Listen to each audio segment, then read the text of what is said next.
পশ্চিমবঙ্গে আইসিডিএস কর্মী ও হেল্পার পদে নিয়োগ। মুখ্যমন্ত্রী মমতা বন্দ্যোপাধ্যায় ঘোষণা করেছিলেন রাজ্যের জেলায় জেলায় নিয়োগ করা হবে আইসিডিএস অঙ্গনওয়াড়ি কর্মী ও হেল্পার পদে। অবশেষে পশ্চিমবঙ্গের চাকরি প্রার্থীদের জন্য নতুন করে আইসিডিএস এর চাকরির জন্য বিশাল বড় সুখবর। পশ্চিমবঙ্গে আবারও নতুন করে জেলায় জেলায় আইসিডিএস অঙ্গনওয়াড়ি সেন্টারগুলিতে আইসিডিএস কর্মী ও হেল্পার পদে কর্মী নিয়োগ করার বিজ্ঞপ্তি প্রকাশিত হয়েছে। দীর্ঘদিন ধরে চাকরি প্রার্থীরা এই নিয়োগের আশা অপেক্ষা করছিলেন। অবশেষে সমস্ত অপেক্ষার অবসান ঘটিয়ে নতুন করে পশ্চিমবঙ্গের জেলায় জেলায় এই নিয়োগের বিজ্ঞপ্তি প্রকাশ পেয়ে গেল।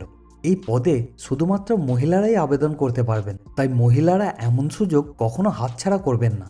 তাই যে সকল প্রার্থী আবেদন করতে ইচ্ছুক তারা অবশ্যই আবেদন প্রক্রিয়া সম্বন্ধে বিস্তারিত জেনে নিন। পদের নাম।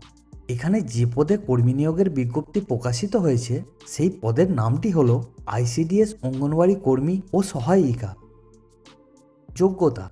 যে সকল প্রার্থী এখানে আবেদন করতে ইচ্ছুক তাদের উচ্চ মাধ্যমিক পাস করতে হবে। এছাড়াও কেউ যদি উচ্চশিক্ষিত হয়ে থাকেন তাহলেও তারা এখানে আবেদন করতে পারবেন, তবে শুধুমাত্র উচ্চ মাধ্যমিক পাস সার্টিফিকেট দেখাতে হবে। বয়স। যে সকল প্রার্থী এখানে আবেদন করতে ইচ্ছুক তাদের বয়স হতে হবে 18 থেকে 45 বছরের মধ্যে। বয়সের হিসাব ধরা হবে প্রার্থীদের জন্ম তারিখ 2-1-1989 থেকে 1-1-2006 মধ্যে। আবেদন প্রক্রিয়া। যে সকল প্রার্থী এখানে আবেদন করতে ইচ্ছুক তাদের প্রথমে নিচে দেওয়া লিঙ্ক থেকে সরাসরি অনলাইনে আবেদন জানাতে হবে। এক্ষেত্রে আবেদন জানাতে হবে এই ওয়েবসাইট থেকে। এটি হলো ওয়েবসাইটটির অ্যাড্রেস।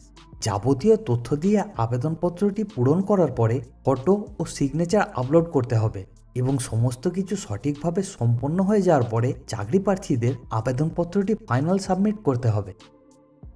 প্রয়োজনীয় ডকুমেন্ট। এখানে আবেদন জানাতে হলে নিচে দেওয়া ডকুমেন্টসগুলি রেডি করে রাখতে হবে। প্রথম, বয়সের প্রমাণপত্র বা মাধ্যমিকের অ্যাডমিট কার্ড। দ্বিতীয়, শিক্ষাগত যোগ্যতার প্রমাণপত্র। তৃতীয়, পাসপোর্ট সাইজের ফটোকপি। চতুর্থ, চাকরি পরীক্ষার্থীর নিজস্ব সিগনেচার। 5 নম্বর, জাতিগত প্রশংসাপত্র যদি থাকে, আধার কার্ড অথবা ভোটার কার্ড এবং স্থায়ী বাসিন্দা প্রমাণপত্র। বেতন কাঠামো। যে সমস্ত চাকরি প্রার্থীরা এখানে চাকরি পাবেন তাদের সরকারি নিয়ম অনুযায়ী পশ্চিমবঙ্গ সরকারের আইসিডিএস অঙ্গনওয়াড়ি হেল্পার ও কর্মী পদের ক্ষেত্রে যে বেতন কাঠামো রয়েছে সেই অনুযায়ী বেতন দেওয়া হবে। এক্ষেত্রে আপনারা অফিসিয়াল নোটিফিকেশনটিকে ফলো করতে পারেন। নির্বাচন প্রক্রিয়া। যে সকল প্রার্থী এখানে আবেদন করবে তাদের প্রথমে লিখিত পরীক্ষা নেওয়া হবে। লিখিত পরীক্ষায় পাশ করলে ইন্টারভিউর জন্য ডাকা হবে। লিখিত পরীক্ষা নেওয়া হবে 90 নম্বরের এবং ইন্টারভিউ থাকবে 10 নম্বরের। আবেদনের শেষ তারিখ। এখানে আবেদন জানাতে হলে 10 ফেব্রুয়ারি 2024 মধ্যে আবেদনপত্রটি জমা করতে হবে। অফিসিয়াল নোটিফিকেশন এবং অফিসিয়াল ওয়েবসাইটের লিঙ্ক। তো ফ্রেন্ড, আমাদের এই প্রচেষ্টা আপনার কেমন লাগছে অবশ্যই কমেন্ট করে জানাবেন, আর অবশ্যই এই ভিডিওকে আপনার ফ্রেন্ড এবং রিলেটিভদের মধ্যে শেয়ার করে দেবেন অ্যান্ড নিচে রেড কালারের সাবস্ক্রাইব বাটনকে প্রেস করে নোটিফিকেশন বেলকে অল মোডে সিলেক্ট করে দেবেন। আর ভিডিওকে এন্ড পর্যন্ত দেখার জন্য আপনাকে অনেক অনেক ধন্যবাদ।